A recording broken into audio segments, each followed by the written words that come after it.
Right, well, here we go. I want to tell you about this Excel spreadsheet, and I did send you a copy of it in your paperwork. You can redesign it if you wish, but what I found is that I needed to write the order of the sample sets I was running and their identification and details. And then what I have is, I did create a column for impregnation. At one point I wanted to tell myself, is it a plus? Is it a good impregnation or a minus? The next column is about your glass width. What is the width of the glass so that you can estimate the width of the glass with the thin section? So here I've written down our glass off the machine measured 1.75, but we know it's 2.75.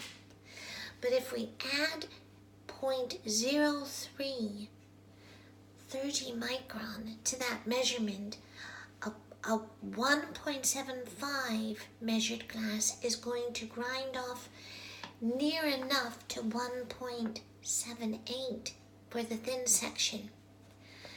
It never quite works, and either, your thin section comes off before, at times it comes off after your estimated finish mark, but it's just something to look for guidance if you need it. As we go through, this column is for the temporary mounting stage. So as I glue up and I grind the sample slices, I just tick that I did it. And then we come to permanent mounting and running the final thin sections. And again, it's just a tick column. I left a column for notes just to give myself a place to write about how the sample ran. Or I'm looking back on this one, samples that didn't work, that I had to remount because of what the material was or why you had trouble. It's just a lovely kind of place to put down your notes as you work. And all of this is kept in a binder for the year of thin sectioning. So you can always look back to the paper copy. Now these days I realize you might even have a computer located within your section lab doing away with the paper copy, because then your computer will archive that just as well as a binder. So it's up to you. We're going to glue up one sample. I'll demonstrate, and I've kind of settled on this particular super glue. It's Bostick. It's the gel glue, not the liquid, the gel. And I use this because it isn't a good super glue. That's all there is to it. It's good enough to keep my samples glued to the glass while they grind. But it's not good enough unless it was a bad impregnation to keep the samples on the glass. So let's have a go. I'll move the camera perhaps so that you can watch me do this again. There we go. And I'll hold what I'm doing up to the camera so you can see. So I'm just going to put on my nitrile gloves again. Right? Because super glue in particular, remember, when it can get on your fingers and it can glue, if you don't have a glove on, it can actually glue your two fingers together. It is a dangerous material. It is. You don't want it spilled on yourself. Being spilled on the lab coat, it won't come out. But spilled on your glove we're just going to dispose of our gloves when they become too dirty to work with. So here we go. Here's our tube. They tend to come under pressure, so it doesn't take a lot of a squeeze to get you to get glue flowing.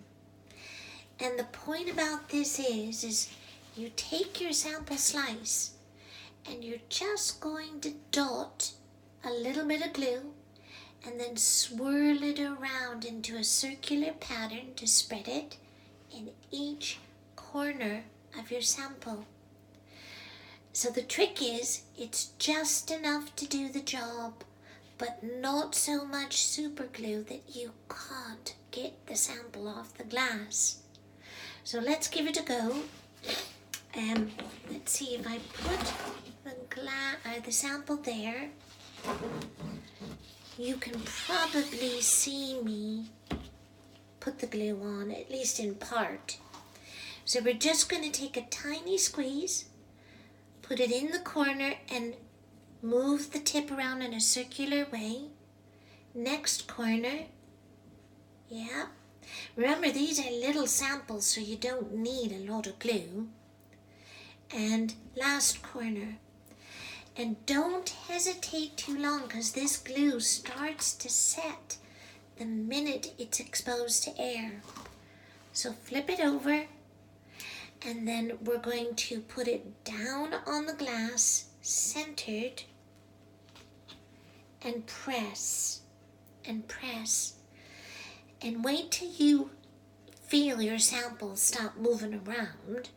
And then I'm going to lift this up just to show you what that looks like. And can you see the dots of super glue?